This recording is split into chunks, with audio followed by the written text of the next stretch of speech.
Hey everyone, welcome to Right Side Broadcasting Network. I'm Alyssa Ashe, and I am very excited to bring you your second nightly news recap. Today is July 19th, 2018, and you saw the new intro there created by our fantastic CEO, Joe Seals. We were playing around with it, so sorry if you saw it a couple times, but I'm sure you're okay with that because it is beautiful.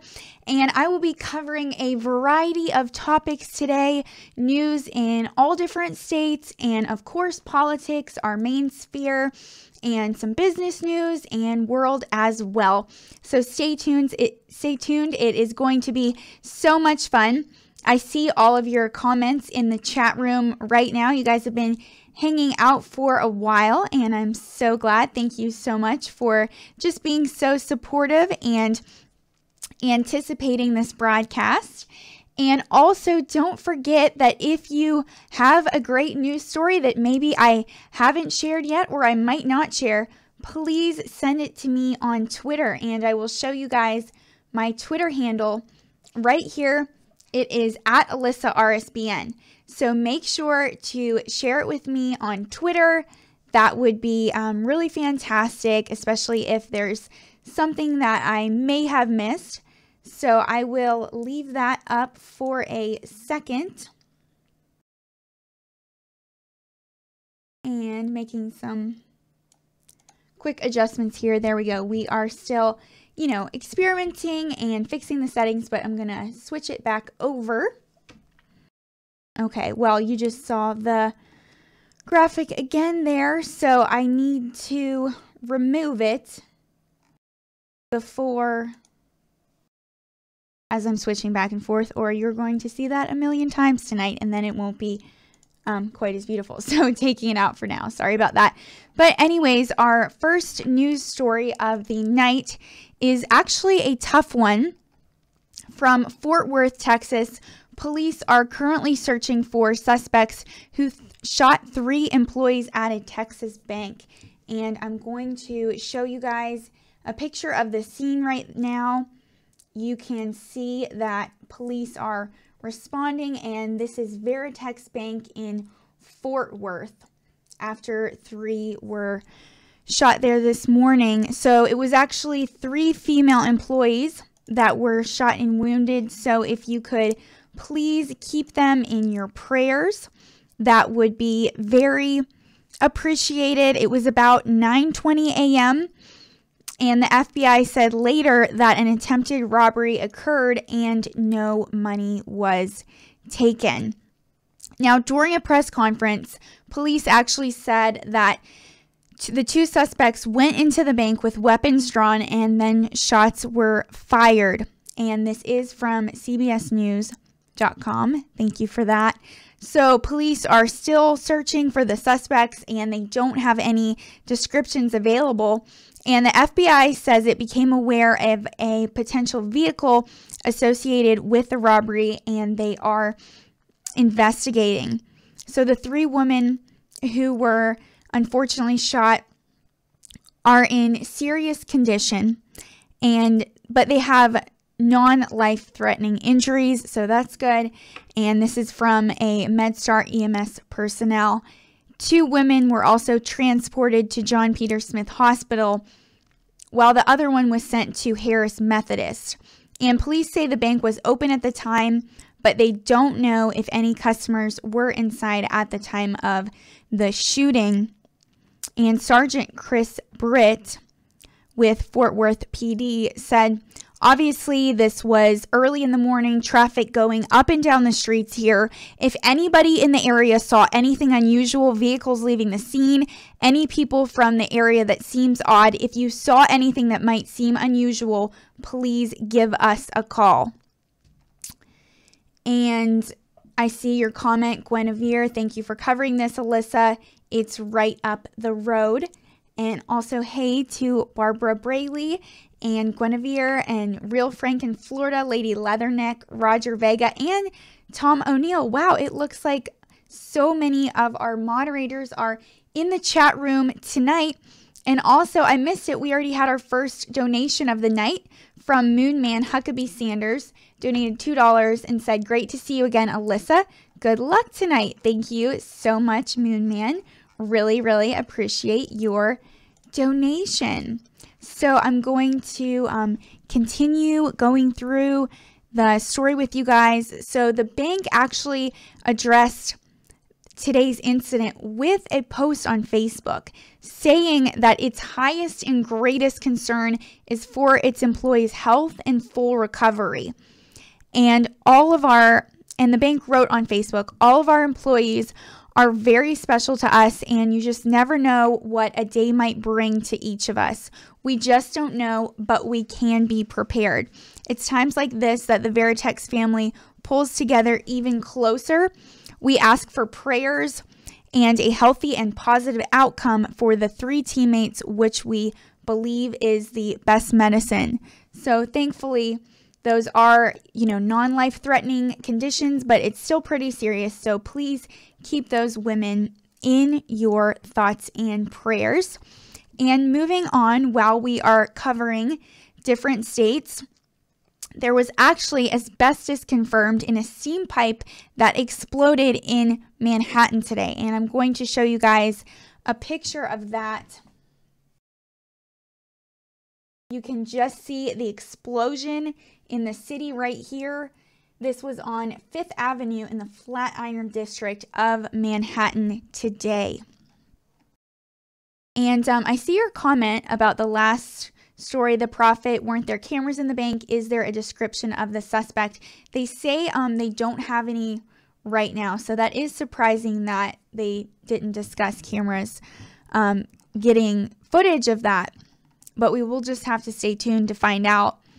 So today in Manhattan, and this is from New York Times, a steam pipe ruptured underneath a street in the Flatiron District this morning, producing a thick geyser of white smoke that contained asbestos. And you can just see it right here, filling the streets, and lots of emergency personnel and fire crew came out to the scene. And we just received a $24.99 donation from Holy Moly Donut Shop. Thank you very much for that. Who said, "Good job, buddy. Really appreciate your donation." I was in downtown Auburn last night and I saw a donut shop and almost took a picture of it just because the name was kind of similar. It definitely reminded me of you, Holy Moly. What shop was it? I can't remember what it was called. Was it Milks? Maybe. I don't know. I can't remember. Joe's asking me what shop it was, but I'll have to go back and see because it looked really good. And of course, Real Frank in Florida commenting with those donut emojis whenever Holy Moly donates. We absolutely love that. Makes me want some. So anyways, like I said, this steam pipe contained asbestos that ruptured, and the test results actually showed that there was asbestos in the steam line, and it raised concerns about the long-term effect of exposure through debris. And this was a quote from Mayor Bill de Blasio at an afternoon news conference. So a total of 49 buildings were evacuated, and the 5th Avenue between 19th and 22nd Streets remained closed. Residents in the area could be displaced for a few days, though he said it's possible buildings farthest from the blast could be cleared as early as Thursday evening. And I see your comment, the flag guy, Joe, is in the same studio with you, Alyssa. He is just helping me tonight as I am getting used to doing this on my own. But I will be completely on my own soon, so just stay tuned. So anyways, Eric F. Phillips, he's the press secretary of the mayor, said that Con Edison would pay for hotel accommodations through its claim process. Now, about 500 people were displaced and nearly 250 residential units affected, the press office said. So while 5 people received very minor injuries when the 20-inch pipe burst about 6:40 a.m., no one was seriously injured, according to the New York Fire Department, which initially evacuated people from 28 buildings near the rupture on 21st Street and 5th Avenue. Now, the city is still investigating the cause for the explosion, Mr. de Blasio said, and Governor Andrew M. Cuomo said that the state's Department of Public Service would also investigate the explosion. And Mr. de Blasio urged people whose clothes were just contaminated with debris from the blast to remove them, bag them, and take a shower. And he said that clothes can be turned in at a site set up by Con Edison at 22nd Street and Broadway. And the mayor said there's concern over whether asbestos entered nearby buildings through air conditioning systems, and officials will work to determine when they will be safe to enter. And he also said, we're going to work from an abundance of caution. Now that we know there's asbestos present, we're not going to cut any corners. We're going to be very thorough. And also, I'm going to check the Facebook stream and see your comments there. Hey to everyone on Facebook and Periscope and Twitter. No, I have not forgotten you. And I see a great comment from Mick Bradley. He said, sitting on a boat watching the sunset with Alyssa's voice in the air. Perfect. Thank you so much, Mick. That sounds like the perfect background to watch a broadcast where you can watch God's creation as well and just take that all in. I wish that I was on a boat right now. Very jealous of you, but that is fantastic.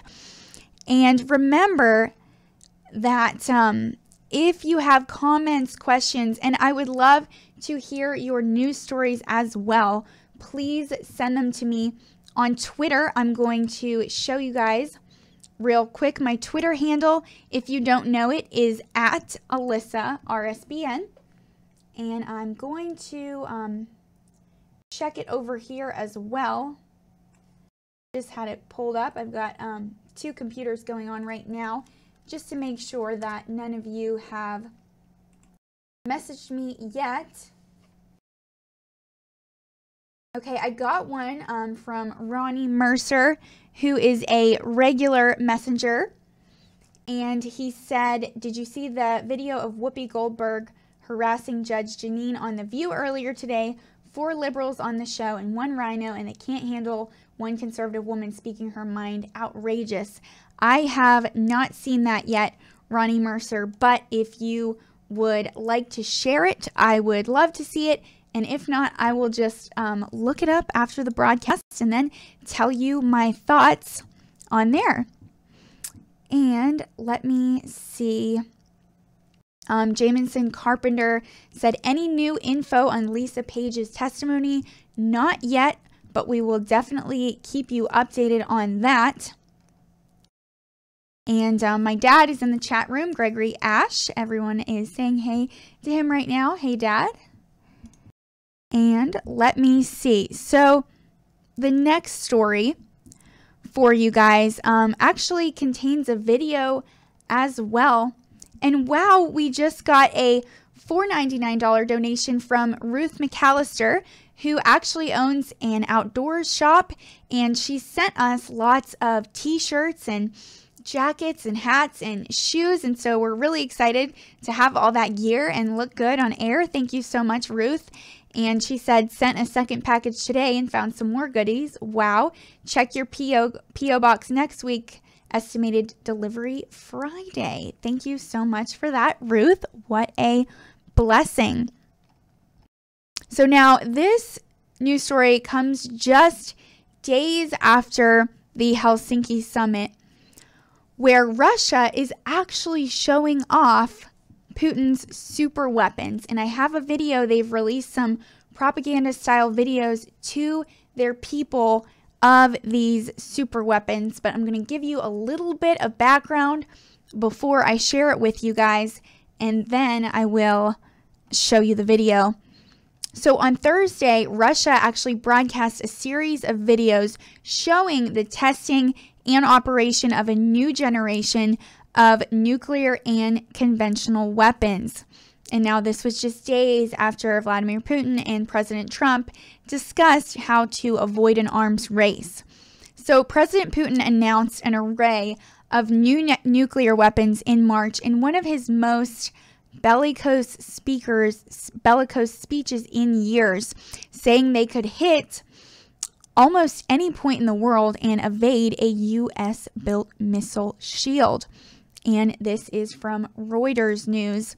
So both he and President Trump, who, as you know, just held their first summit in Helsinki on Monday, have spoken, about the end of this arms race and really just denuclearizing America and Russia, just because together we hold 90% of the world's nuclear weapons.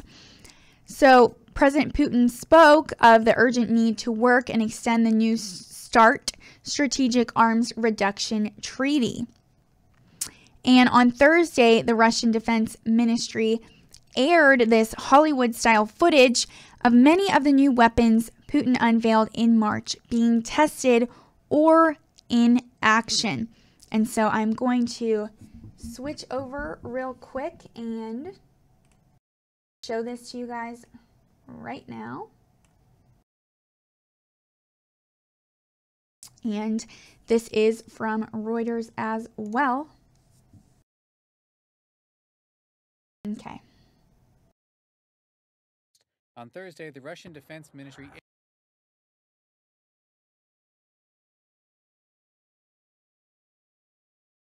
aired Hollywood-style footage of its new superweapons. Videos show the testing and operation of a new generation of nuclear and conventional weapons that Putin first announced in March. The display comes just days after Monday's summit in Helsinki. Both Presidents Trump and Putin have spoken of the need to avoid an arms race, and Putin has spoken of the urgent need to work to extend the New START Strategic Arms Reduction Treaty. But on Thursday, Russian Defense Ministry showed off its wares in action. President Putin announced an array of new nuclear weapons in March in one of his most bellicose speeches in years, saying they could hit almost any point in the world and evade a U.S.-built missile shield. And a few hours after Thursday's display, it was revealed that talks were underway to invite Vladimir Putin to the White House. And now, with... Okay, so you could just see some of those massive super weapons there that they're kind of releasing and bragging about, which is very concerning just after they promised that they would start denuclearizing. That is very concerning, but more talks, of course, are occurring.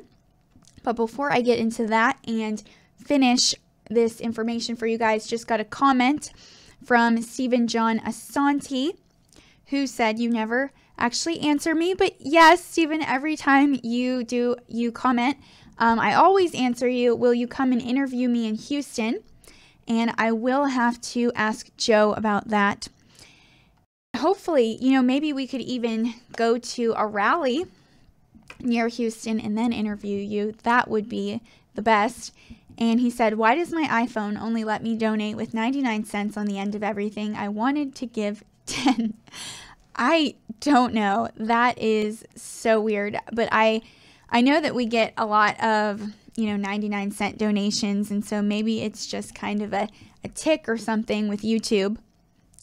So anyways, this video that you just saw showed a Russian MiG-31 fighter jet taking off from an airfield carrying the new Kinjal hypersonic missile and then launching it while airborne. So these MiG-31 jets actually patrol the Caspian Sea and have been armed with Kinjal since April. And this is according to the Interfax news agency. So the ministry also said it was preparing to conduct flight tests of a new nuclear-powered cruise missile, the Bolverstick or Storm Patrol. Now, the first footage of a live launch of the Avangard hypersonic missile, which Moscow says boasts a glider maneuvering warhead, was also aired along with a clip of the heavy Sarmat intercontinental ballistic missile. So President Putin's boasts about the new weapons have been greeted with skepticism in Washington, of course, where officials have actually cast doubt on whether Russia has added any new capabilities to its nuclear arsenal beyond those already known to the U.S. and intelligence agencies. And surprisingly enough, President Trump actually invited President Putin to the White House this fall, and that was actually confirmed today by a tweet by Press Secretary Sarah Sanders, which I am going to pull up for you guys, and I would love to hear your thoughts on this. You know, they're having constructive talks, hopefully, but, you know, not according to the fact that they're broadcasting and boasting about all their nuclear weapons right now. So what do you think? What do you guys think about him coming to the White House this fall? Do you think that that is a good idea? Please let me know. So I'm going to show you guys the tweet. And this was at 12:51 p.m. today. Sarah Sanders said, in Helsinki, President Trump agreed to ongoing working level dialogue between the two Security Council staffs. President Trump asked Ambassador John Bolton to invite Putin to Washington in the fall, and those discussions are already underway. So that is very interesting, and you know, there's no official date set for that yet. They just are saying that it is going to be in the fall. So also in an interview with CNBC, President Trump actually said that he will be Vladimir Putin's worst enemy if the U.S. relationship does not work out.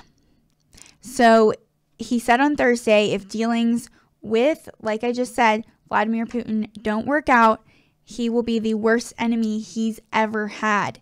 Now, this was during a statement in an interview with CNBC's Joe Kernan, and it's airing in full tomorrow at 6 a.m. Eastern Time on Squawk Box if you are interested in watching it.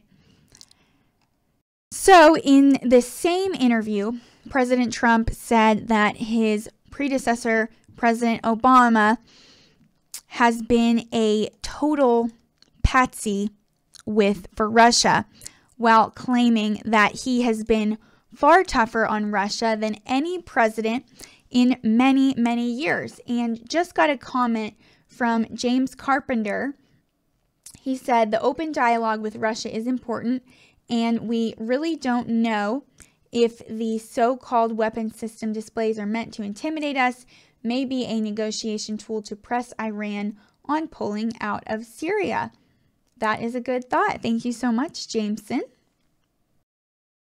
And Michael Large said Putin can't afford to seem weak after meeting Trump this week, hence the weapons video. Different Russia. Yes, thank you for that. And President Trump also said that he values the opportunity to improve the United States' relationship to Russia. Of course, you've heard just throughout the weeks, he's talked about how dialogue is good, and any type of dialogue really is positive and very needed and constructive. And like you see right here, so today, Press Secretary Sarah Huckabee Sanders tweeted that President Trump had actually invited President Putin to Washington in the fall.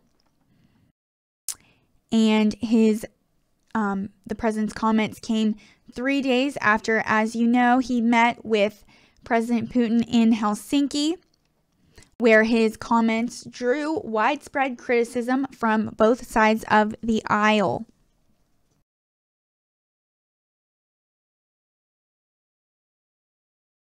So he, the president was kind of talking tough, as he does a lot of the time, which is very good because he's very strong and, he knows what he stands for. He knows and what he believes in, and he definitely has thick skin.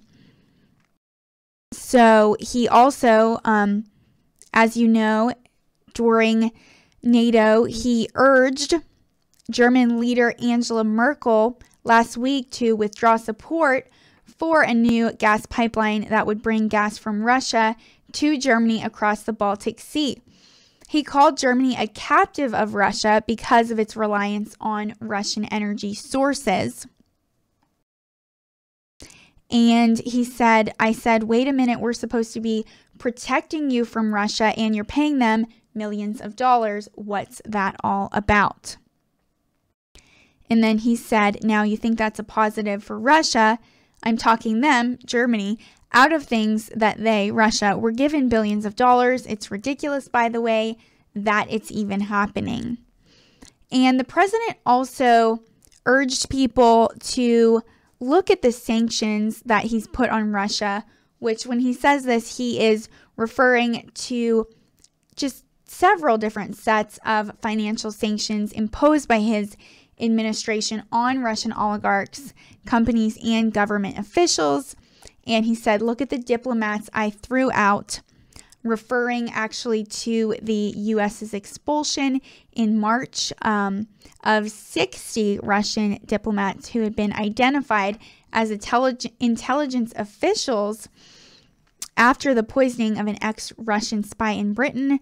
And he said, look at all the things I've done. And I want to tell you guys about those. Let me see. Hold on one second. Okay, I wanted to show you guys about the different sets of financial sanctions, but it's not coming up right now. But actually, back in April, according to the Washington Post, it was reported that the president was angry over the number of diplomats that were expelled in March. And like I mentioned earlier to you, he said that President Obama was a patsy for Russia. And he said Obama didn't do it. President Trump said, comparing his efforts to his predecessors, Obama was a patsy for Russia, a total patsy. And kind of despite those claims, under Obama, the U.S. actually issued several sanctions against Russia following its annexation of Crimea in 2014.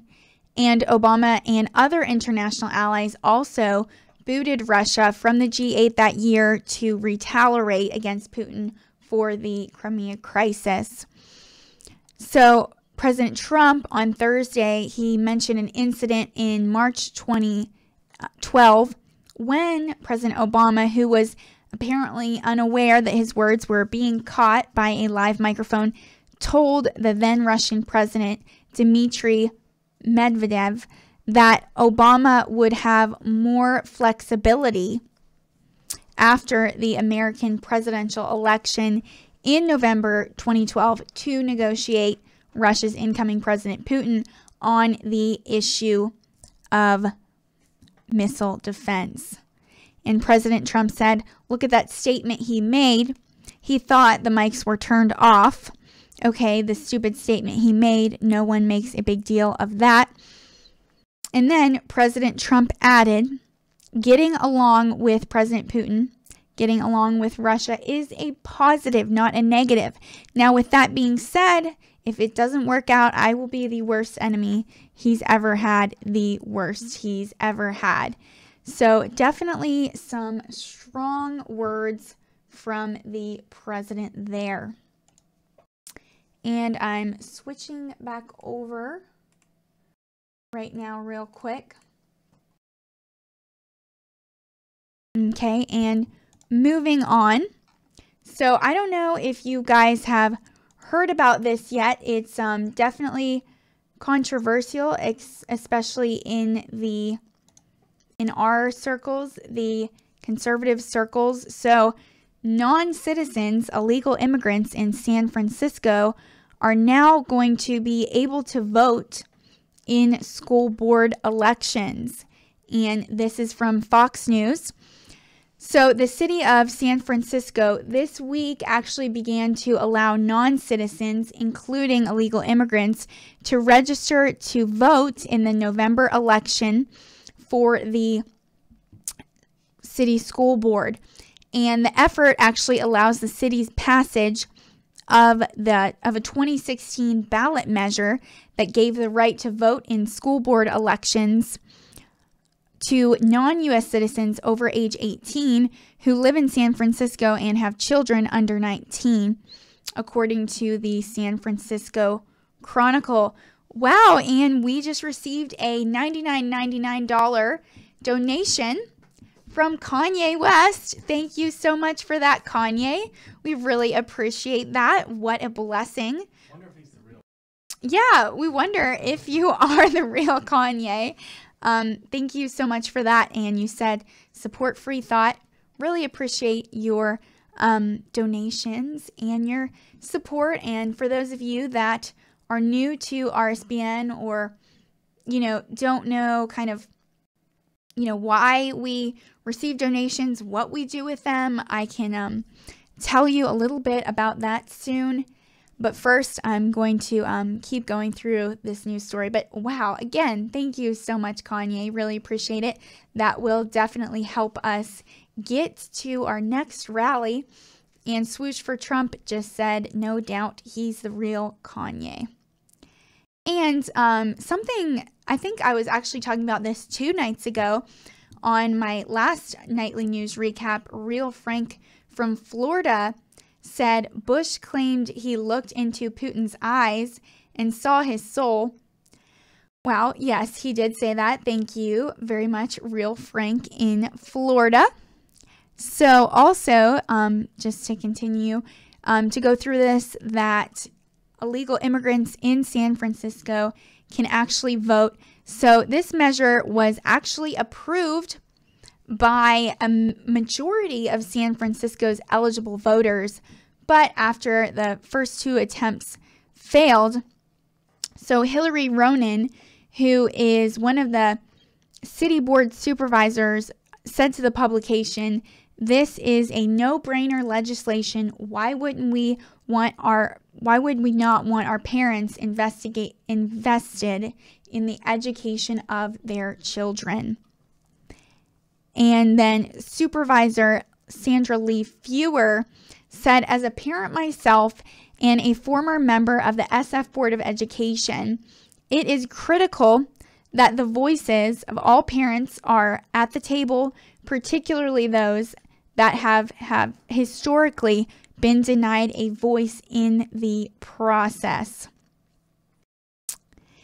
And Supervisor Norman Yee told KGO, "We want to give immigrants the right to vote." And a similar initiative was actually of giving limited voting rights has also reportedly been approved in Chicago and multiple cities in Maryland and Massachusetts. And other San Francisco residents are, of course, expressing some dismay with these non-citizens being eligible to vote in certain elections. And Harmit Dillon, who is a member of the Republican National Committee, said, "The reason I voted against it is that I think the right to vote is something that goes along with citizenship and should be." So some supporters of this measure, although they were celebrating, also expressed some reservations that it could be weaponized by the federal government to crack down on illegal immigrants. And Fewer told the Chronicle, "The victory is that San Franciscans voted for this. In the face of what's happening nationwide now, we stand strong, but there is also a risk. So we as San Franciscans have set aside a fund to make sure that these immigrant countries are fully educated on their rights, but also their risks in this time and place in our country. And she said that it's not clear whether non-citizens voting registry could be hidden from federal records because voting records are considered public information. And he said, or she added, I think this case in particular, what is very risky is that we don't know where the president will go. Are there risks involved? Absolutely. But quite frankly, there are risks involved in all of us with the Trump administration. And the measure from granting these non-citizens the right to vote will actually expire in 2022, but can be renewed by the Board of Supervisors, the report said. So we just got a couple donations and a couple comments. I see one from Nick Polis. Sorry if I'm saying that wrong. He's asking if I take comments. Our viewer fans heard. Yes, they definitely are, and we welcome and love your comments and questions. So please make sure to comment your questions right here on the YouTube chat, or you can also message them to me on Twitter, which I am always checking. And I have another comment from Ronnie Mercer I'm going to share with you guys in a second. But Nick, if you would like to message me on Twitter, my Twitter handle is right here at Alyssa RSBN. So please make sure to comment there, and you can direct message me. And we just got 2 donations, $5 from Jameson Carpenter, who said it's no Kanye donation, but it is my last $5. Use it well. Thank you so much for that, Jameson. And $24.99 from Not Sure, who says, why can't I donate 25? Won't let me slide the thing. That is super weird that it keeps doing that. I don't know, Not Sure. Yeah, I am going to actually test that for you right now, Not Sure, and see. So if I was trying to donate, and I'll actually let you guys see this over here. So I'm going to check that right now, but I'm going to take a quick break to do that. So stay tuned, and I will be right back.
Hey guys, sorry we had to fix a couple things, and I've seen your comments, Nate Skate, that it just rounds differently than the computer on your mobile phone, and that definitely makes sense because I was trying it on the computer and it was just whole amounts. And also, Nate Skate, thank you so much for that fan video you made. Joe, did you see that? I didn't tell you about that. Remind me to show you later. It's this cool edit that Nate Skate made of our broadcast. My mom actually sent it to me this morning. I don't know how she found it, but she was probably just searching for Right Side. That was so much fun. So thank you very much for that, Nate Skate. And remember, guys, if you have any news articles that you would like to send me of events that happened today, maybe even a few days ago, that we have not discussed yet, please do, and I will share them with you guys on the air. And also, since I haven't talked about it in a little while, I just wanted to talk to you guys kind of just about our heart and really just who we are at Right Side. So we travel to rallies all around the country and, you know, wherever they are. So I've been to 3 so far in Duluth, Minnesota, Fargo, North Dakota, and Nashville, Tennessee, Music City. And they're so much fun. You know, we go with a crew of about 3 to 5, which is so much fun. We all have very different personalities. And so it's a lot of fun just getting to know each other.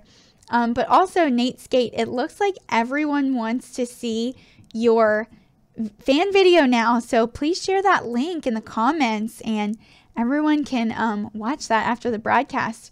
So anyways, we're able to go to these rallies all around the country. They're super fun. We have, you know, just a small handful of employees, and it is very expensive. And, you know, we're not able to go without your donations. And so I kind of just wanted to share with you guys, just in case you're new or, you know, you haven't been able to donate before or you're not sure how. And I see your comment, Barbara Braley, about Great Falls, Montana coming soon, but that was actually the last one that they went to. So you can see that full rally video is back in our video library. So anyways, I'm going to show you guys the different ways that you can donate in case you are willing and able, if you want to. And of course, we just talked about the first way that you can on the super chat right here on YouTube. You just click the $sign, and then you are able to make a donation, and it's super fun, super easy. It comes up in a bright color, and I share your message with the whole world, and so that is definitely a lot of fun. And but YouTube does get to keep about 30% of that, and we get to keep 70% of that. And I see your comment, Barbara Braley. You're totally fine. And awesome. Guinevere says she's going to link Nate Skate's fan video in the 24-hour chat after the show. So thank you very much for that, Guinevere. So anyways, different ways you can donate also are found on our website. And so I'm going to head over there real quick and show you guys how you can actually do it. And speaking of donations, we just got a $4.99 one from Michael Large. Thank you very much, Michael. Really appreciate your support. So you just head right over to our website and you click donate on this top bar right here. It is the 4th bar. So you just click donate, and then there is a direct link to PayPal. And on PayPal, we actually do get to keep about 90% of this, and only 10% stays with PayPal. So we're able to keep a little more this way. So you just enter the amount and then fill in all your information. And you can either donate with PayPal or a debit or credit card. And then also, if maybe you feel a little more committed to RSBN, you feel like you know us, you're part of the family, and you really want to make sure that we stay on the air, you can donate on patreon.com. And there's a direct link to Patreon. And as you can see right here in the corner, it is P-A-T. It's a little bit cut off, but Treon with an E.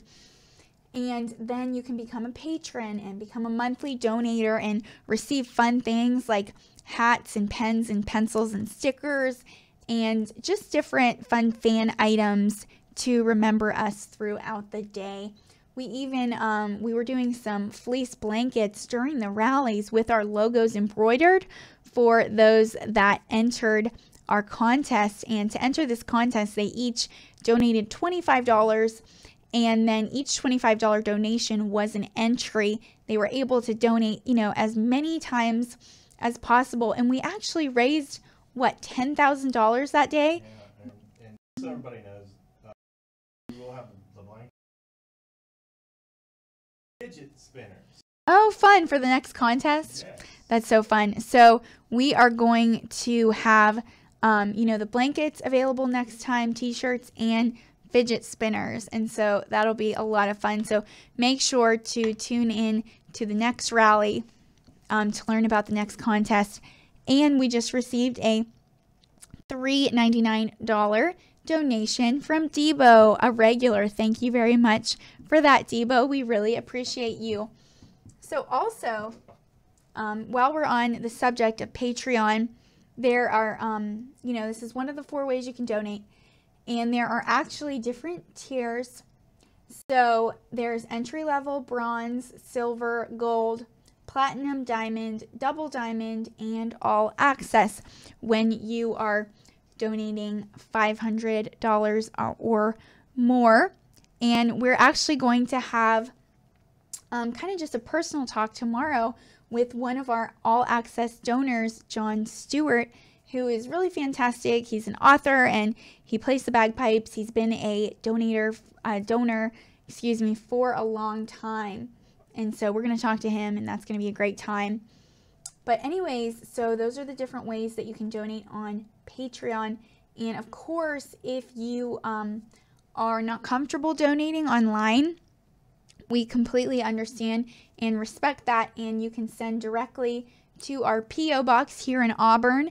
You just write the check out to RSBN, and then it's 1550 Opelika Road, Suite 6, Box 344 in Auburn, Alabama 36830. So thank you for all of those just so far that have donated tonight. We really appreciate you, and that have donated in the past and will in the future as well. We really appreciate you.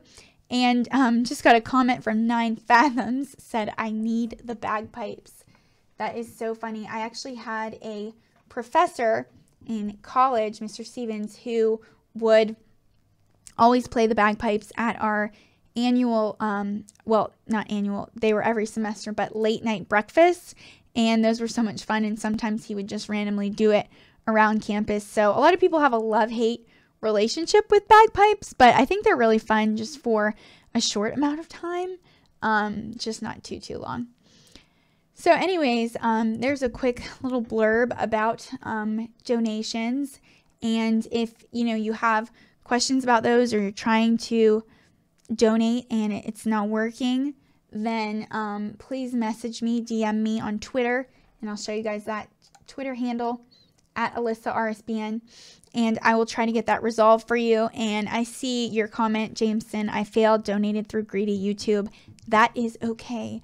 We are thankful for anything, so don't even worry about it. And anyway, so I'm going to share some more news stories with you guys tonight.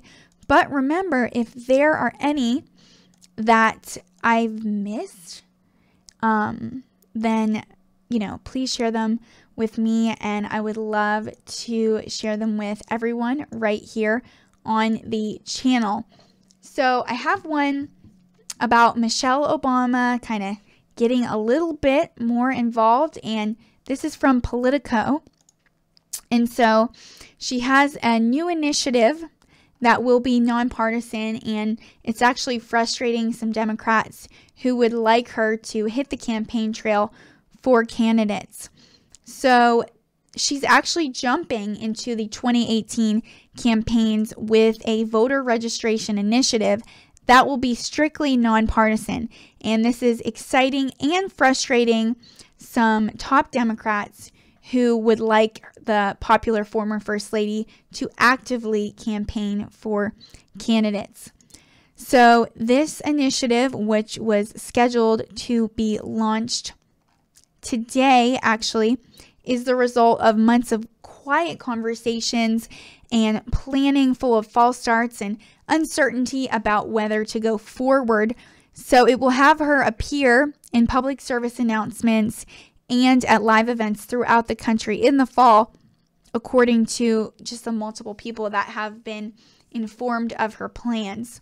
So she'll be joined by lots of A-list celebrities such as Tom Hanks, Faith Hill, and Tim McGraw, and Houston Rocket star Chris Paul, singer Janelle Monáe, and Hamilton creator Lin-Manuel Miranda. So the first PSA will go out Thursday, with more in the process being lined up, featuring other prominent activists and players, and the group will be incorporated as a nonprofit, which will actually be separate from the Obama Foundation, the personal offices of Barack and Michelle Obama, and Citizen 44, the LLC that the former president himself pays for to handle his own political involvement. So it's going to be named When We All Vote, and it'll be stocked with prominent Obama alumni, including Valerie Jarrett as president of the board and former First Lady Chief of Staff Tina Chen as treasurer. So Pete Rouse, who is an Obama senior advisor, who actually served as the interim White House Chief of Staff, will also be on board. And the CEO will be Kyle Learman, who is a former senior policy advisor in the White House, who founded the Civic Advisors, a social impact strategy and consulting firm home to a number of Obama White House alumni. Now, money is still being raised for what people involved with the planning have told others would be more than an $8 million budget. And organizers plan to raise much of it through corporate sponsorships and foundation grants, all while navigating around nonprofit laws and Democratic donors who already are being hit up nonstop by candidates, committees, and other groups seeking cash. So this new group is planning a series of events building up to a late September crescendo of rallies and trainings. So along the way, there's going to be several voter registration days of action, followed by GOTV days of actions as the election approaches. And organizers intend to send personal messages to people urging them to register. According to one document describing the group's plans, it will partner with outlets that young Americans use most. So representatives of When We All Vote confirmed the celebrities involved in the initiative, but otherwise declined to comment. And for years, Michelle Obama has been the most sought after surrogate for Democratic candidates, and she's consistently disappointed them and their operatives, however, by agreeing to only a handful of appearances each cycle. So with Democrats on high alert going into midterms, desperate to, of course, push Republicans from power, but they're deeply anxious they'll come up short, questions are circulating right now among party activists and operatives about Michelle Obama, about her decision to take herself off of the campaign trail directly as a player. And consigning one of the most persuasive Democrats to nonpartisan endeavors has them wondering whether this initiative is kind of out of step with the moment. And at a Beverly Hills fundraiser last month for the DNC, former President Obama joked that these days his wife is in even higher demand than he is, and he said you can't afford Michelle, he told the high dollar crowd. And I see your comment, swoosh for Trump. They shouldn't need this nonprofit. If there's a blue wave, right, they know it's going to be a red tsunami. Yes, definitely hope so. Thank you so much, swoosh.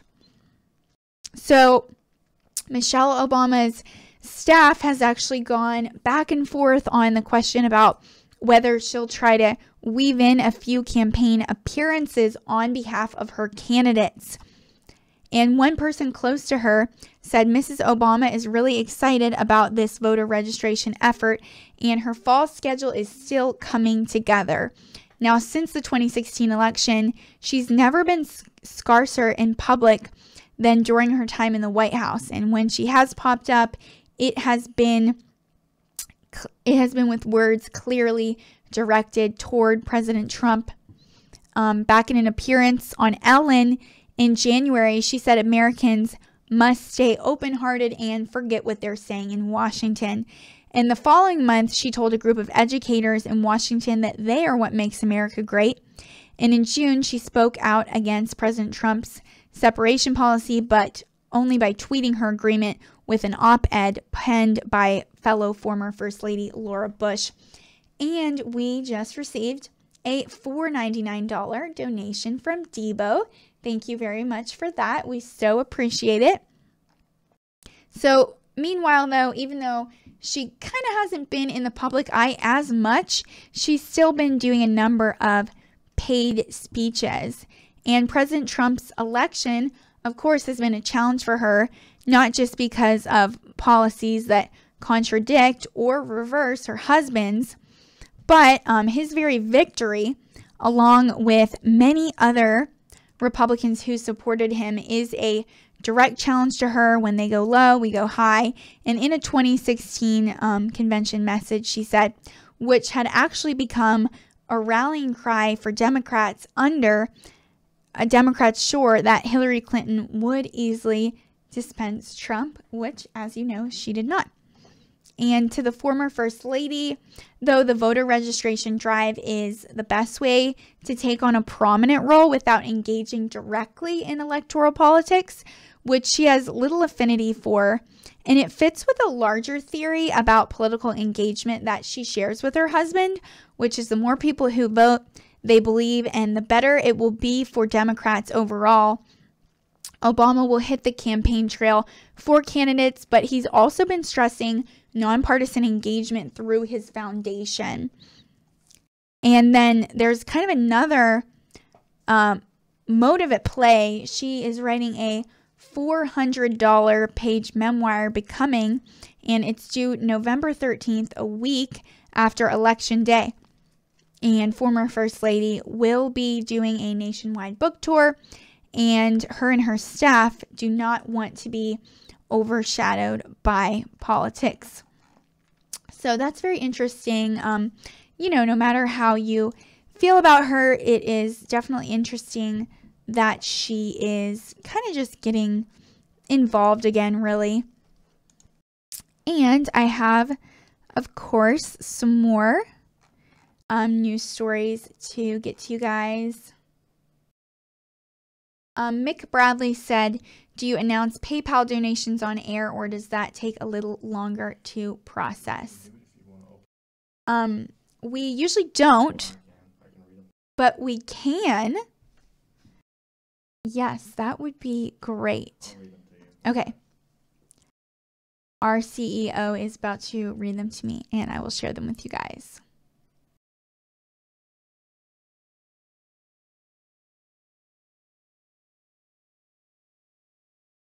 The YouTube ones are just, a little quicker for us to see.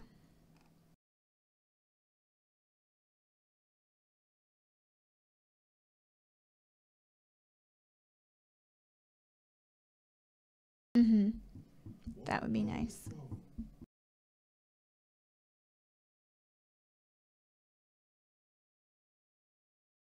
Yes, Mike Bradley, you just donated $10. Thank you so much for that. And Kurt Chittick donated $20. Thank you very much for that, Kurt. And that's it for right now. But stay updated.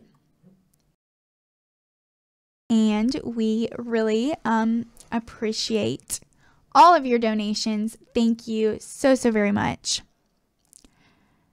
So another news article from today is kind of interesting, a little different. It's about major oil companies in New York.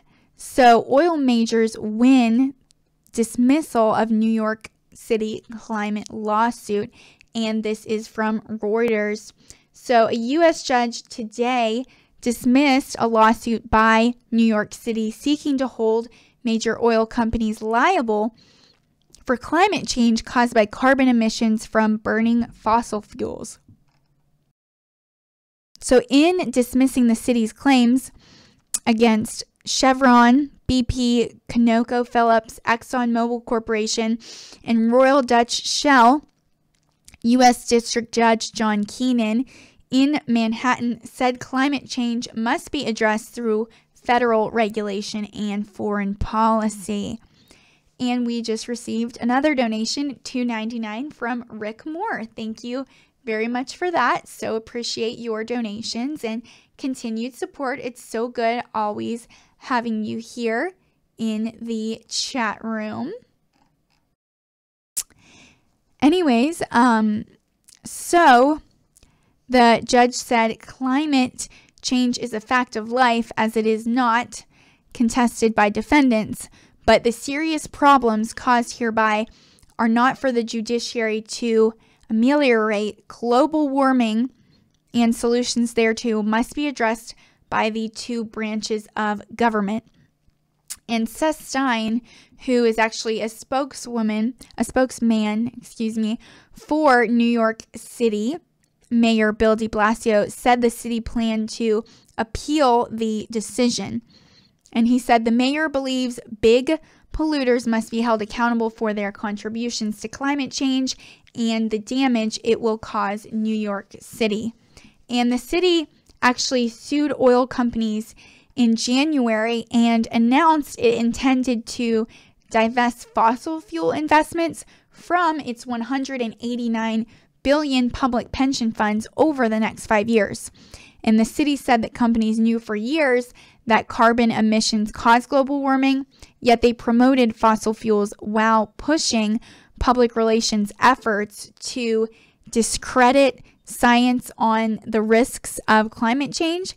And the city said it must spend billions of dollars to safeguard against flooding and other hazards of global warming and sought money damages. And I see your questions and comments right here. Jameson said, Alyssa, sorry for all the distracting conversation here. I'll focus now. LOL, you're totally fine, Jameson. It's good to see you guys having fun in the chat room. And Dan the Plumber said, where is New York's solar and wind farms? Let me see.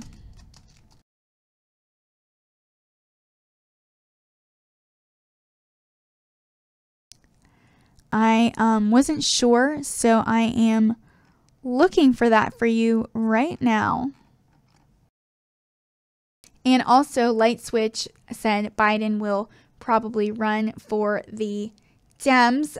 So that was on earlier today on Fox News special report with Brett Baer. And he's going to announce by January if he is going to run. And President Trump said that it would be a dream to run against Joe Biden. Also, thank you so much. Wow. We just got a, I'll say it separately. I know. I always say it. I'll say it separately. A $200 donation from your punny name, Sofa King Dumb. Thank you so much for that, Sofa. Yeah, Sofa. That is such a blessing. I'm trying to read the name without swearing because I don't. But thank you very much for that. I'll just call you Sofa. like we're best friends, first name basis, Sofa.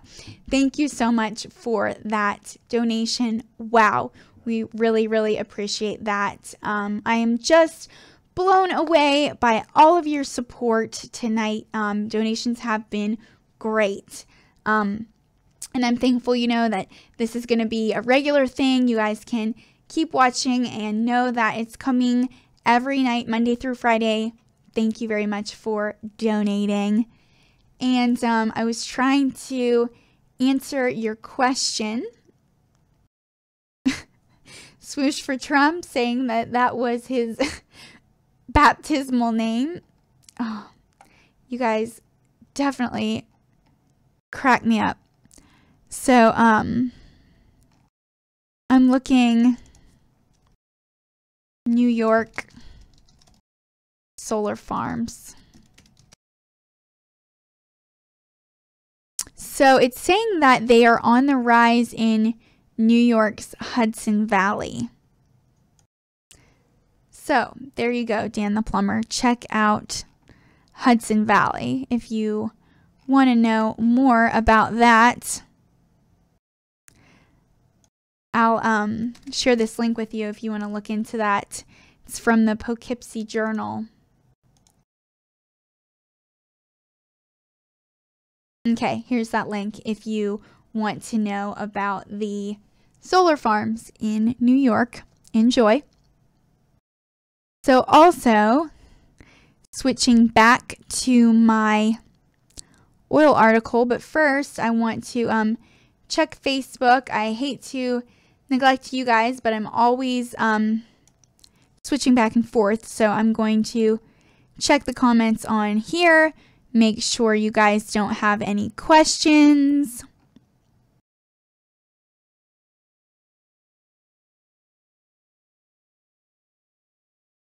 Let me see.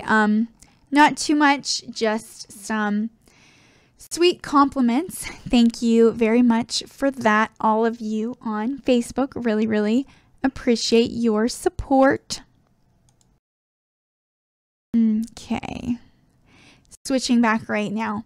So Keenan agreed with the argument on Thursday, which was when the oil companies moved to dismiss the case on numerous grounds, including that the Federal Clean Air Act authorizes only the Environmental Protection Agency to bring lawsuits over pollution.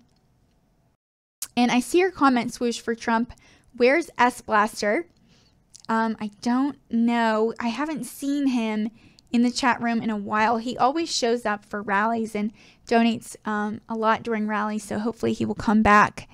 So anyways, Keenan agreed with the argument on Thursday, and he said that because climate change is a global problem, the city's claims implicate countless foreign governments and their laws and policies and could not be decided by a court. So Theodore Boutros, who is a lawyer for Chevron, said in a statement, Judge Keenan got it exactly right. And Shell, Exxon, and ConocoPhillips all said they were pleased by the court ruling. And Shell said in a statement, Judge Keenan's decision reaffirms our view that climate change is a complex societal challenge that requires sound governmental policy and is not an issue for the courts.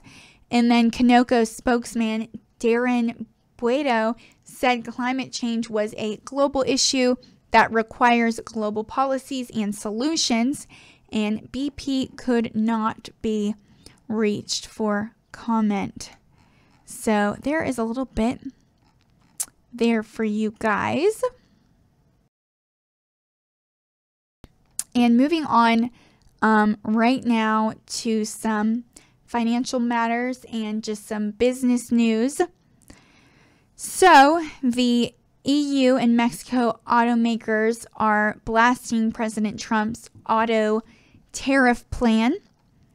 So today, the Trump administration came under a lot of criticism from automakers foreign governments and other officials who consider opposing tariffs of up to 25% on imported cars and parts, a levy that could hike vehicle costs, hurting auto sales and industry jobs. So hundreds of workers that are actually employed by foreign automakers rallied on Capitol Hill, urging the administration to drop the plans they said could threaten their jobs. And a bipartisan group of actually 150 lawmakers signed a letter urging the administration to drop the plans that they said could threaten their jobs. And a bipartisan group of 150 lawmakers signed a letter urging the administration to drop the plans amid the opposition of groups representing nearly all major automakers, dealers, parts companies, and retailers. So administration officials and congressional aides actually say that the tariff probe is in part designed to win concessions during an ongoing NAFTA renegotiation talks, but note that Trump has told aides he wants to impose tariffs before the congressional elections in November. So the department actually opened an investigation in May into whether imported autos and parts pose a national security risk, and held a hearing on the probe on Thursday, taking testimony from auto trade groups, foreign governments, and others. And U.S. Commerce Secretary Wilbur Ross said at the hearing that it was too early to say if the administration of President Trump would impose the tariffs, even as many automakers and members of Congress think it's a foregone conclusion. And he said the hearing was aimed at whether government action is required to assure the viability of U.S. domestic production. So Canada's deputy ambassador to the United States, Kristen Hillman, told the hearing that imposing tariffs on Canadian imports would be devastating to the U.S. auto sector, and that Canada would respond in a proportional manner if auto tariffs were imposed. So she said Canada could not conceivably represent any risk to U.S. national security. And the European Union Ambassador David O'Sullivan said at the hearing that the suggestion that imports of vehicles and parts from the closest allies of the United States could pose a security risk and was absurd and lacks legitimacy. So a group representing major automakers actually told Commerce on Thursday that imposing tariffs of 25% of imported cars and parts would raise the price of U.S. vehicles by $83 billion annually and cost hundreds of thousands of jobs. So automakers are actually saying that there's no evidence that auto imports pose a national security risk, and that tariffs could actually harm U.S. economic security. So they're also facing higher prices after tariffs were imposed on aluminum and steel imports. And the Alliance of Automobile Manufacturers, whose members include General Motors, Volkswagen, and Toyota Motor Corp, warned on the impact of the tariffs. So higher auto, they said, this is Jennifer Thomas, who is a vice president for the group, the Alliance of Automobile Manufacturers, said higher auto tariffs will harm American families and workers along with the economy and would raise the price of an imported car nearly $6,000 and the price of a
yeah, that's a So, blessing for sure. Okay. Okay.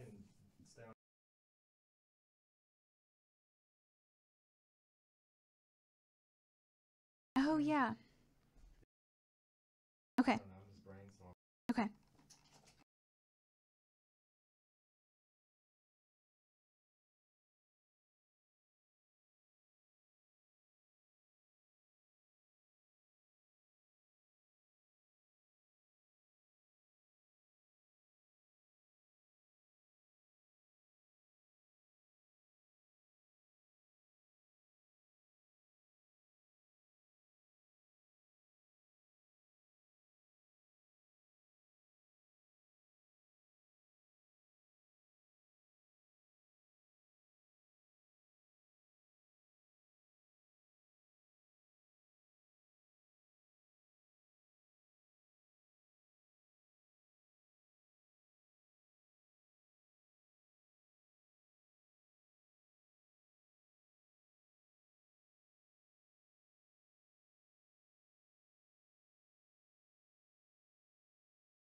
Hey guys, so sorry about that. We had some audio issues, but it was just the USB connection. So thankfully we plugged it in to another one and we are back on the air. Haven't lost too many of you, so that's good. Thank you so much for tuning in.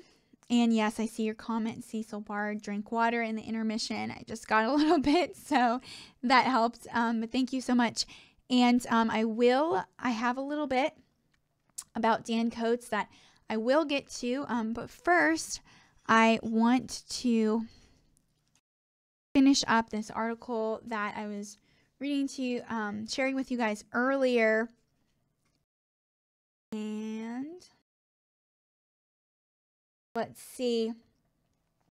I see you, Real Frank in Florida, saying, did I just hear S Blaster? I haven't seen him in the chat room yet, but hopefully he will tune in tonight. He is just a fan favorite. It's so funny. So anyways, I was telling you guys about Jennifer Thomas. She is a vice president of the group, the Alliance of Automobile Manufacturers. And she noted that U.S. exports more than 1 billion of autos and parts annually to other countries. And she said, while there's a long list of products that are largely no longer available made in the U.S., including TVs, laptops, cell phones, baseballs, and commercial ships. And I want to make sure real quick, hey to everyone on Facebook. Thank you so much for tuning in and for your comments. I don't want to forget about you guys. I know that I share more of the YouTube comments, but I'm checking Facebook right now just because I realize that I have not shared this video on Facebook, which is not good at all. So hopefully all my Facebook friends are not getting sick of me sharing multiple broadcasts daily, but they'll be fine. So, but if you guys haven't shared it, please do on your social media channels. That would be so appreciated, just so we can get more views and, you know, more exposure to those that may not be as familiar with us. So I am just going to share this real quick and get back to the story. Okay, thank you for waiting. This is multitasking at its finest, guys, or at least an attempt to. So anyways, back to Jennifer Thomas.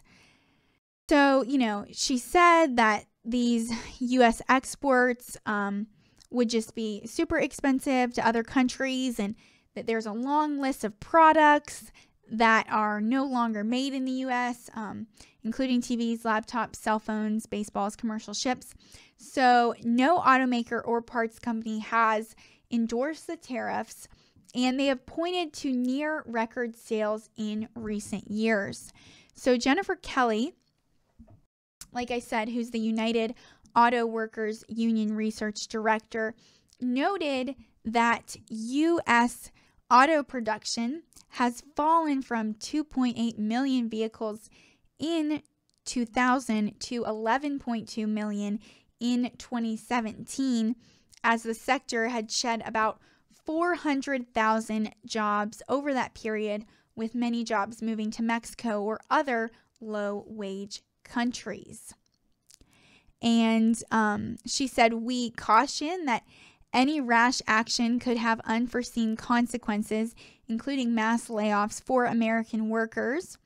But that does not mean we should do nothing. And she said, suggesting these targeted measures. So kind of a little bit about the impact to the industry. So a study was released by a U.S. auto dealer group warning that the tariffs could cut U.S. auto sales by 2 million vehicles annually and cost more than 117,000 auto dealer jobs, or about 10% of the workforce. So President Trump has repeatedly suggested that he would move quickly to impose tariffs even before the government launched its probe. And this is from Reuters as well, in case I didn't mention it. And President Trump said on Wednesday, well, we said if we don't negotiate something fair, then we will have tremendous retribution, which we don't want to use, but we have tremendous powers. We have to, including cars. Cars is the big one. And you know what we're talking about with respect to cars and big tariffs on cars. So Nazak Nikidar is the Assistant Commerce Secretary, actually pledged the agency in the coming weeks will conduct a thorough, fair, and transparent investigation and will consider the economic arguments made by automakers and others at the hearing before making a final decision. So that was very interesting. I hope that you guys enjoyed that. And checking over to the Facebook, just to make sure you guys don't have anything else. Thank you so much for your kind comments. Teresa Murdoch Broad said it's really great to see young people getting involved in politics. Good job, Alyssa. Thank you so much, Teresa. And Case Durbin just joined, an old friend from high school. Hey, Case, hope that you are doing well. And let me see. Comment from Gregory Ashe. Tariffs are temporary until other countries come to the bargaining table. Yes, thank you for that. Okay, so back to answer you. I'm blanking on your name. I think it might have been Dan the Plumber. One of you that asked about Dan Coats and if he had attacked President Trump today, and he just said that he didn't know what happened in the Trump-Putin meeting. And this is from CBS, and as you guys know, he's the director of national intelligence. And so the fact that he did not know what happened in the meeting is not good at all. No transcripts have been released yet between President Trump and President Putin's conversation. You know, many were calling for the translator to be brought here and to be interviewed, which yesterday Press Secretary Sarah Huckabee Sanders said that this was a state issue, but it might be a little too far for him to be brought here. But anyways, so the director of national intelligence, Dan Coats, he said he didn't know what happened in this one-on-one meeting. Yes, and that was you, Jameson Carpenter. Thank you very much for reminding me and for asking. So he said he didn't know what was going on in this one-on-one meeting between President Trump and Russian President Vladimir Putin in Helsinki, Finland. And he made the comments in a revealing interview with NBC's Andrea Mitchell on stage at the Aspen Security Forum in Denver on Thursday, and this was 3 days after President Trump's widely criticized meeting and press conference with Putin. And the president appeared, it was kind of said, to, side with the Russian leader over his own intelligence committee's assessment on the Russian election meddling. But the next day he said he had misspoken, as you all saw. So Coats said that he actually hopes to learn more about the meeting, where only President Trump, President Putin, and the interpreters were present. And he said that's the president's prerogative. If he had asked me how that ought to be conducted, I would have suggested a different way, but that's not my role. That's not my job. And he said he felt the need to correct the record when he issued a statement Monday reaffirming the U.S. intelligence community has concluded that Russia interfered in the 2016 election.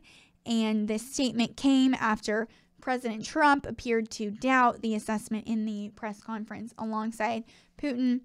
And like it was just stated, Coats said, "I was just doing my job."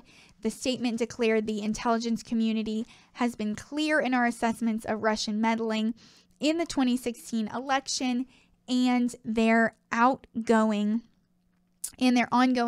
pervasive efforts to undermine our democracy, and will continue to provide unvarnished and objective intelligence in support of our national security. So in the same hour in which Coats declared Russia to be the most aggressive state actor attempting to interfere in U.S. affairs, emphasizing the need to be ever vigilant and relentless, White House Press Secretary Sarah Sanders said that, as you know, I mentioned this to you guys earlier and showed you that tweet, that President Trump has invited President Putin to the White House this fall. Well, that he has asked Ambassador John Bolton to invite him this fall. And you know that these discussions are kind of underway. And this was news to Coats, and he said, "Say that again," when Mitchell announced the news at the end of the onstage interview. And he said, "Okay, that's going to be special." So kind of embarrassing that he found out from an interview and from a tweet. He definitely should have been informed before. And it's not the only thing that he wasn't made aware of until the public was later on. When he was asked if he knew President Trump would meet with then Russian Ambassador Sergei Kislyak, hopefully I said that right, sorry if I didn't, in the Oval Office in May 2017, Coats, with a long sigh, said that that was probably not the best thing to do, and he was not made aware of that meeting ahead of time. And a few days ago, he actually said that America's digital infrastructure is at a critical point, comparing the current moment to the one before September 11, 2001, and declaring that the warning signs are blinking red. And President Trump, when he was asked by CBS Evening News anchor Jeff Glor on Saturday whether he agrees with Coats' assessment of the risks of the cyber attack, he said he didn't know if he did, and he would have to review the assessment. Then he was asked by Gorgon on Wednesday whether he thinks the threat's ongoing, and he said he would accept Coats' conclusion. And okay, so this was yesterday. You guys saw the White House press briefing with Press Secretary Sarah Sanders, and she was asked by CBS News chief White House correspondent Major Garrett whether the president believes the Russian meddling is happening, and she said not specifically because there's currently not an election today, but we are certainly taking steps to make sure that they can't do it again. And Coats' remarks came just hours after a Microsoft executive actually told the conference told the conference his company believes Russians launched a phishing attack on 3 midterm candidates. And Microsoft executive Tom Burt declined to say who the candidates are, but his remarks Thursday emphasized what Coats had already said, that the Russian meddling is an ongoing threat. So on Thursday, he also declined to discuss whether he's ever considered resigning. And he said, that's a place I really don't go publicly.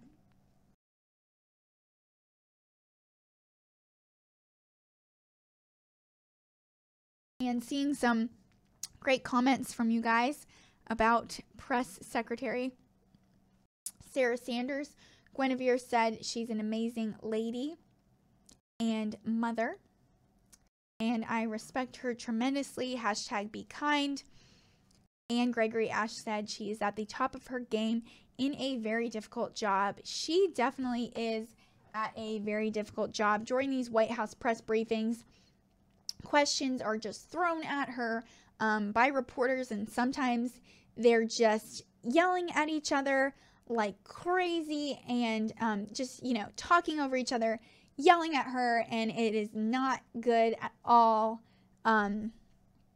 It's definitely not good for her, but she has thick skin and she can handle it, and I think it really makes her stronger as a representative of the Trump administration. And so I'm so thankful for her. And it was fun yesterday just covering my first White House press briefing and doing a pre and a post show on that, kind of just talking about what do we think they're going to talk about, and then what are some issues that they did talk about after that White House press briefing. It was a lot of fun tuning into that, sharing that with you guys. And so we are going to obviously broadcast all of those for you guys, and it'll be a lot of fun, so definitely stay tuned. Also, like I said before, if there are any news stories, I loved your question, Jameson, about Dan Coats, just so I could kind of get into that a little bit more. But if there are any news stories or topics that you want to hear me talk about, definitely let me know. Jameson Carpenter asking if I have more on Lisa Page's testimony. I do not right now. I've checked my most reliable sources, and if anything, if you want, I can go back and do a little bit of background about what we know so far, but there is nothing new out to my knowledge right now. And I'm going to check Twitter over here real quick just to make sure none of you have reached out to me on Twitter.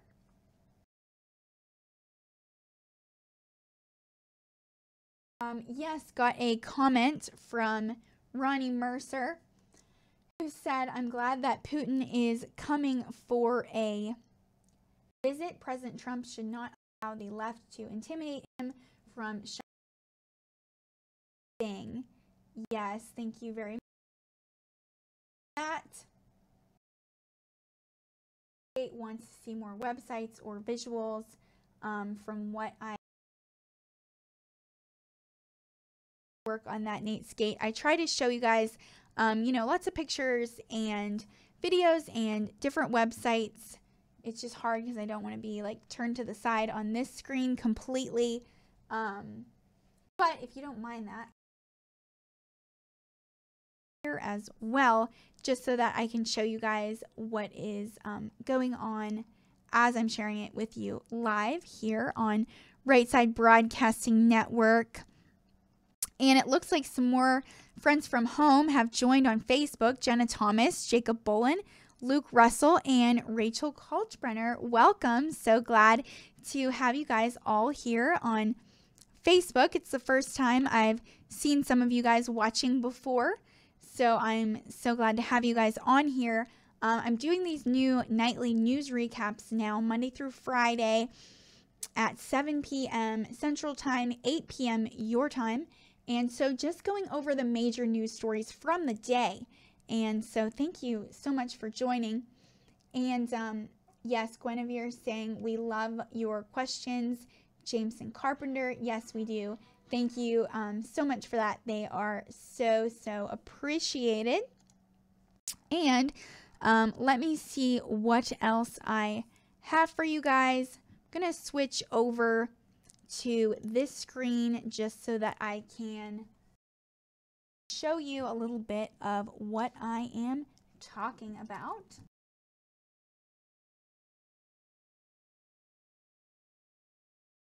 So we already talked about the super weapons that Russia was showing just right after, days after the Helsinki summit. And so that was very unfortunate, but hopefully just a power move on.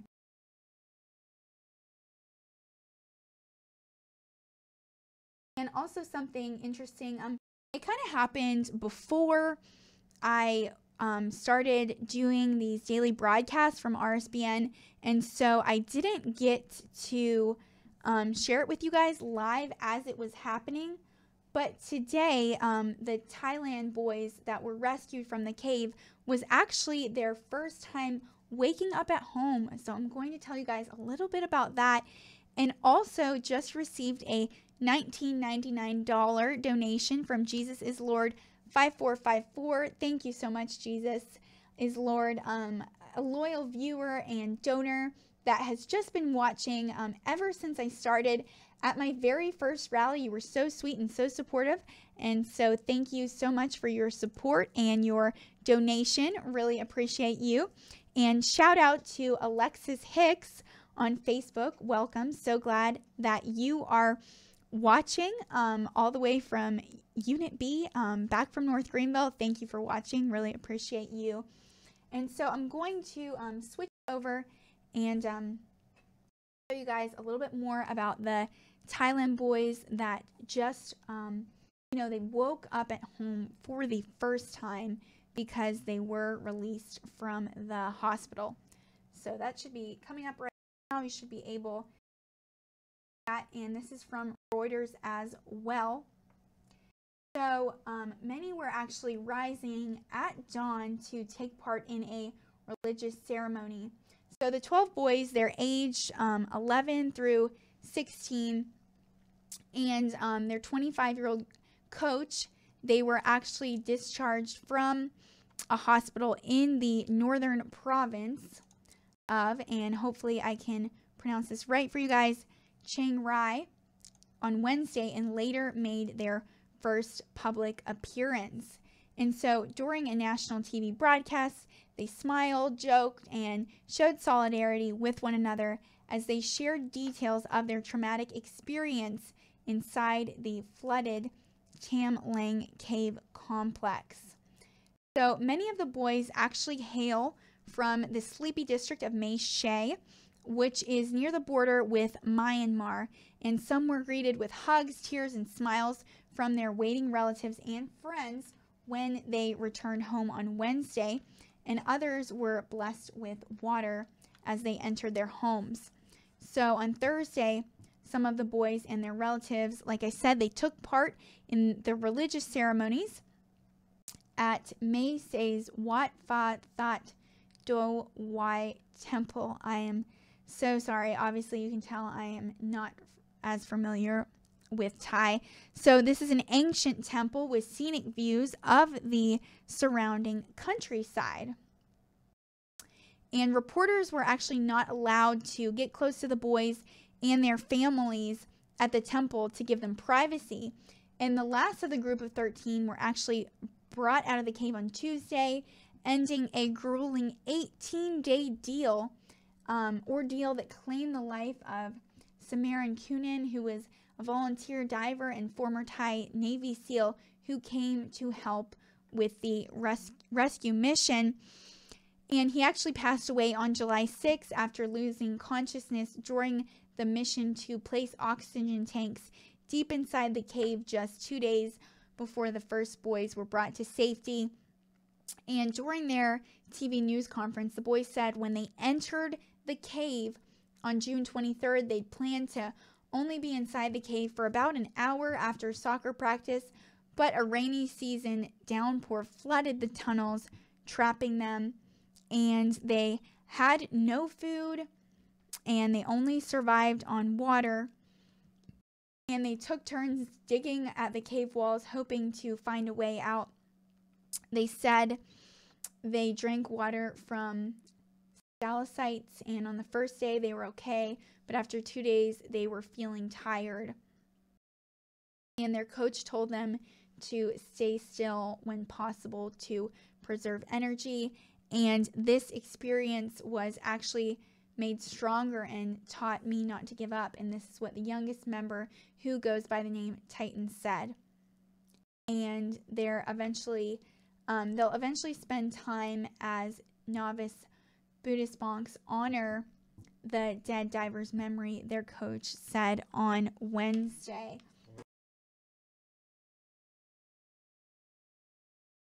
Wow, thank you so much. New update. Roy Blevins just gave $75 on PayPal. So great, getting great donations tonight. Thank you so much, Roy, for donating that great amount. We really, really appreciate you. And I saw your comment, rest of day 666, who said that I was doing great, except I was not talking about the Space Force. I apologize for that. There just hasn't been a lot of new information given, but I will definitely keep you guys updated as I find stuff out. So stay tuned for that. And of course, if you have any news stories that have happened today or in the past few days that I haven't shared, please make sure to comment them right here in the YouTube chat or in the Facebook chat. I am watching as well. And Caroline Taylor Hall just joined, one of my great old friends from elementary school, middle school. Thank you so much for joining, Caroline. I hope you're doing well. I miss you a lot, and we will have to definitely catch up soon. And yes, I know you guys want me to talk about the Space Force. I want President Trump to talk about that as well, just so that I will have more to share with you guys. And in case you're new to Right Side Broadcasting Network, or you really don't know what we are about, I'm going to tell you guys. So we actually travel to rallies all around the country, and we go to all of President Trump's rallies, and we're able to just show the crowds. That's actually how Right Side became famous, by just showing the crowds that many of the other mainstream media were not doing. And we really get engaged with people. We interview people all day, and we're just really able to get their stories. And that has just been, such a blessing, just to really get to know them. But of course, going to these rallies is very expensive. We have a crew typically from 3 to 5 people, and it can be at a minimum $5,000 just to travel to these rallies. And so we're not able to go without your donations. We are 100% donor supported here at RSBN. And since I haven't in a while, and since we have some new people jumping on Facebook, I'm going to tell you guys just how you can donate. So one of the ways, the first way is super simple that I always mention. You can donate right here on the YouTube chat. You just hit the super chat $ button, and you're able to donate, and I'll see your name come up in a bright color and a message that you are able to write as well. And it's a super fun way to donate. YouTube does keep about 70% of that, and we are able to keep 30%. So if you are wanting to know another way you can donate where actually receive more of that, up to 90%, it can be found on PayPal, and I will show you guys right here. So to get there, you just go to our website. I'll show you guys our homepage. So all you do is you click donate at the very top bar.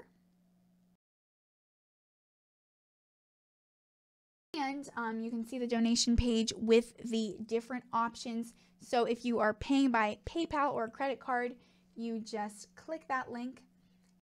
Able to go through. Usually it shows me a little bit more, but now it's just showing me donate with PayPal or a credit card, debit or credit card. So you just click either one, and of course you can go through the prompt. And then also, if you would like to become a monthly subscriber, you can donate on patreon.com and become a patron. And this is a very fun way to just, donate to us, but to receive a little bit for yourself as well. You're able to get just some different hats, pens, pencils, stickers, just different things to remember us throughout the day and to wear and to share RSBN with the world. And that is Patreon with on.com/RSBN. If you are, going to it throughout a different way than the website, if you're directly. So there are different levels, of course. There's the entry level, bronze, silver, gold, platinum, diamond, double diamond, and all access, which is when you are donating $500 or more a month. So that's how you do it on there.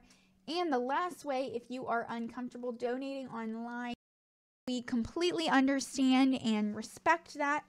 And you can actually write a check out to us to RSBN and send to our P.O. Box, which is located at 1550 Opelika Road, Suite 6, Box 344 in Auburn, Alabama 36830. So those are the different ways you can donate if you want to see more broadcasts, and if you want to, make sure that we are able to go to these different rallies. And we are so thankful to, and so thankful to be able to go and to support you guys.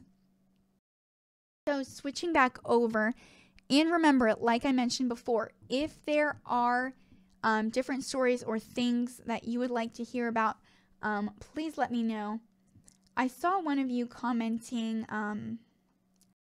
about, let's see, wanting to know about the new Time magazine cover, and I have not looked into that yet. So let me find that for you.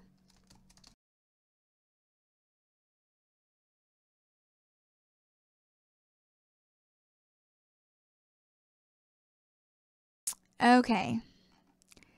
Yeah, I definitely don't like this, and I'm sure many of you won't either, but I'm going to show you because a viewer asked.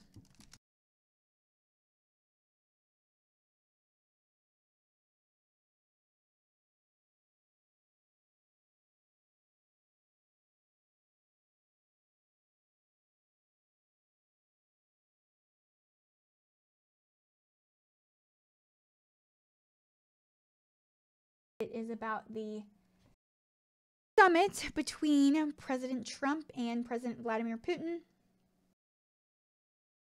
And as you can see here, it is the faces of President Trump and President Putin morphed into one. So that is kind of creepy there. But since you asked, I wanted to show you guys.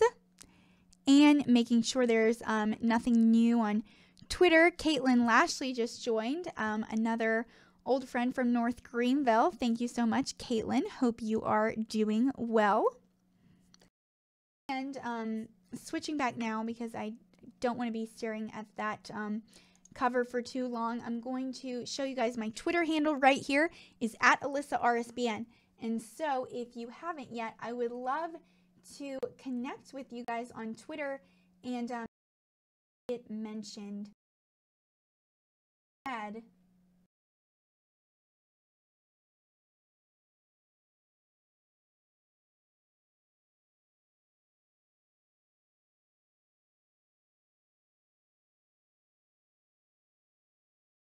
AC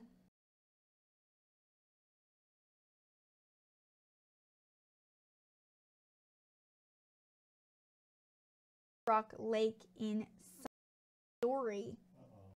So I'm going to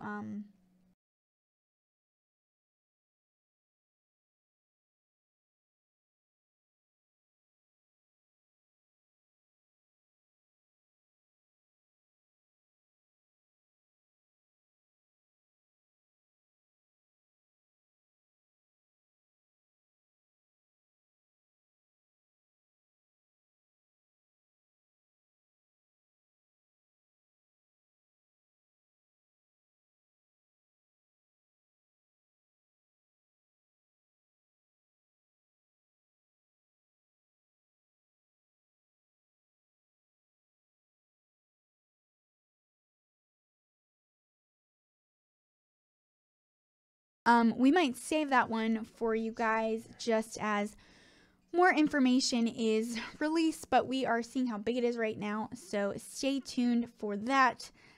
Yes, Mick Bradley, I did turn away from the mic for a second to look at Twitter, to look at that article. I'm always kind of going back and forth, so sorry if you can't hear me. I'll try to talk a little louder when I turn away. But let me see what else I have for you guys today. It says a tourist boat.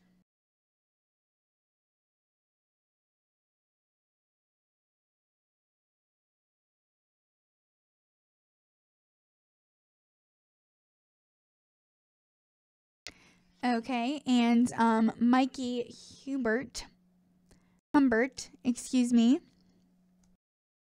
said that he sent me an update on check Twitter for that. I think it's a joke, yes.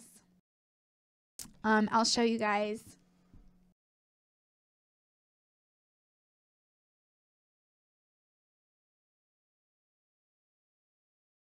Just Space Force issues first ticket. See that little GIF right there. Thank you for that, Mikey.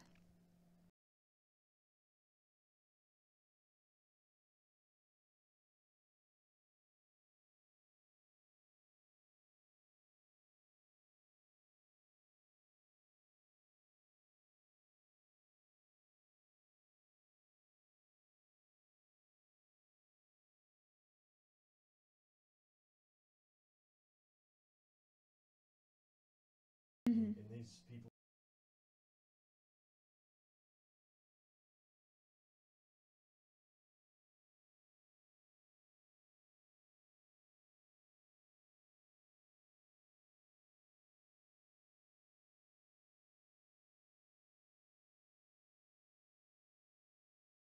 Okay. Yeah, we could save it for tomorrow. If you, out. And I can just keep doing other stuff tonight. That's fine. Okay, and yes, I see your comment, Guinevere, about the mic. It's kind of an RSBN thing. I love the mic. It definitely is an RSBN thing because it is in our logo.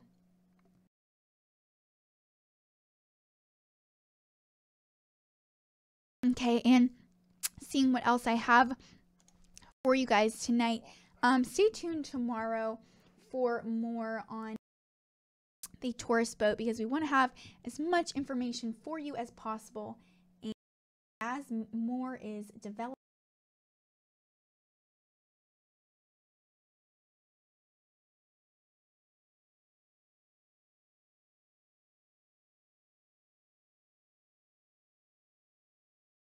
of course, we'll be sharing more with you guys tomorrow. And I had some more political news for you guys from Breitbart that I want to switch over to. And it looks like we have some more South Carolina people joining: Hannah Pearson, Donna Adams, and Abigail Gilbert. Hey guys, hope you are all doing well. Thank you so much for tuning in to the broadcast. And wow, on YouTube, we just received a $20 donation from Christopher Milner. Thank you so much for that. Really appreciate it. And thank you so much, Christopher. You have no idea how much that means to us. And, you know, we're not able to do this and to put on these broadcasts without your donation. So thank you so much for that. And I know you guys are commenting about the mic, and when I turn, you can't hear me as well. When I turn, it's a little bit harder to hear. I'll just speak a little louder. You know, it is a highly directional mic, and so that is why. Yes, Joe's going to fix it real quick. And Mason Fridas just joined. Thank you so much, Mason. It's okay.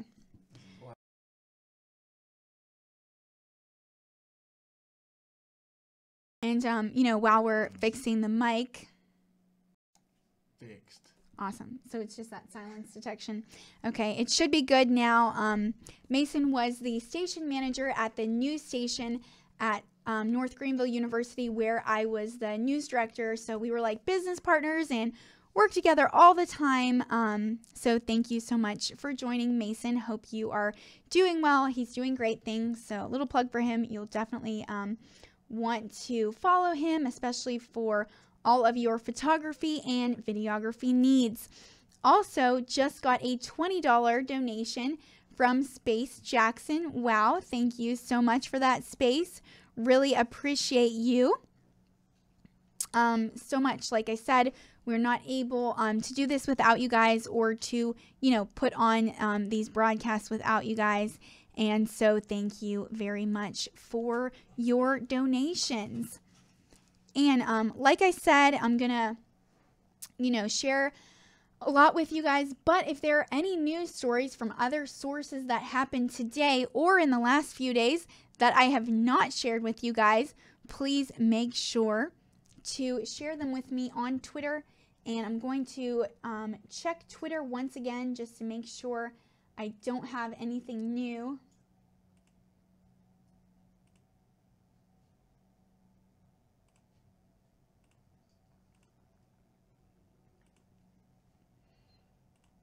Okay. Don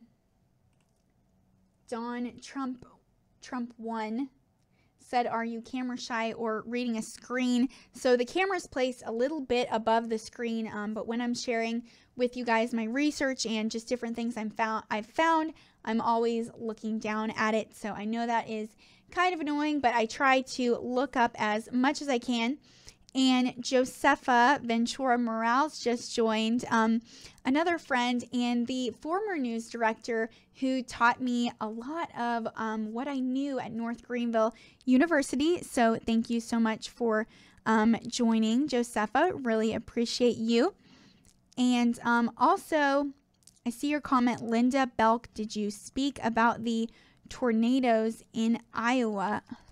No, I did not. So I'm going to go into that a little bit right now. Wow, I don't even know how I missed this. Thank you very much for sharing, Linda. Linda Belk. Going to get into this a little bit more for you guys now. So, and I want to show you guys a video as well. So hold on, I'm going to pull it up on the other screen.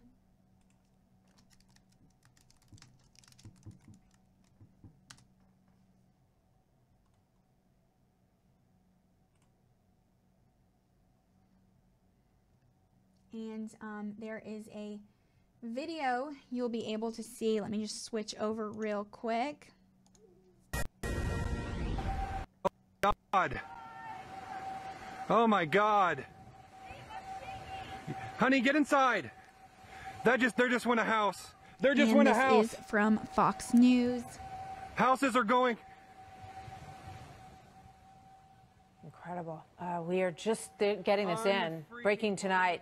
This is Bondurant, Iowa. And we have a couple of different looks at this, but as he says, there's catastrophic damage in several towns across Iowa that is playing out right now, tearing apart homes, businesses, so causing injuries. See, the most severely hit town there, appears to be a lot the of one that you are looking at here. It is near Des Moines. Let's watch some more of this. And yes, I see your comment, and thank you for your $4.99 donation. Barnburger. Full-fledged tornado over there Will north. you be covering the boat crash? It just happened in Missouri. Holy crap. Yes, we just saw that, and we'll actually be covering it more tomorrow because it's a developing story, and you know, there's a lot more going on that we want to share with you guys. So the more about the tornadoes just tearing through central Iowa tonight. Actually, this is pretty recent, and you know, taking forecasters by surprise. They caused damage in several towns, though authorities had no reports of any deaths yet. And so the hardest hit location appeared to be Marshalltown, which is a city of 27,000 people, about 50 miles northeast of Des Moines, where brick walls were just collapsing into the streets and roofs were blown off of buildings. And the historic courthouse, part of it, tumbled 175 feet to the ground. And so there's a picture you can just see. It was earlier, a few hours ago. Unity Point Health Hospital in Marshalltown was damaged, according to spokesperson Amy Varco. And she said all 40 of his patients were being transferred to the health system's hospitals in Waterloo of the Grundy Center. And the hospital's emergency room remained open to treat patients injured in the storm. So you can just kind of, talk about, the different injuries. You can see a lot of the destruction there.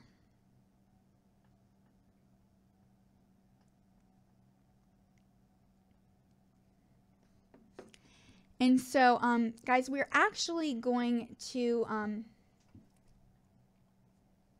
switching back now, but we're actually going to, hold on one second, and I will be right back.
Hey guys, so like we mentioned a little bit earlier, we do have some breaking news of this just this tour boat in Missouri that crashed, and there are multiple casualties. So in about 15 to 20 minutes, we are going to have another stream for you guys separate from this one, just so that, those that have not been just tuning in with this news recap will be able to see it. So on Facebook, it'll be in our upcoming events playlist, and on YouTube, it'll be on the upcoming events playlist, and it'll be on the website as well. So stay tuned because that is some, breaking news, and we will just keep you guys updated throughout the night as well. So please just hang tight and head over to that stream very soon, in about 15 to 20 minutes. Once again, I'm Alyssa Ashe, and thank you so much for tuning in to the second nightly news recap for Right Side Broadcasting Network. And remember to jump on in about 15-20 minutes for that next stream.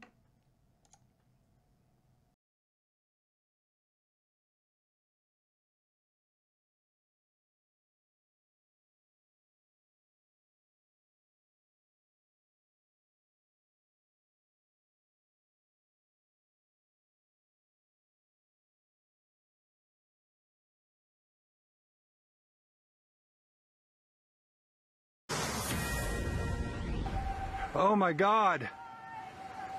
Oh my God. Honey, get inside.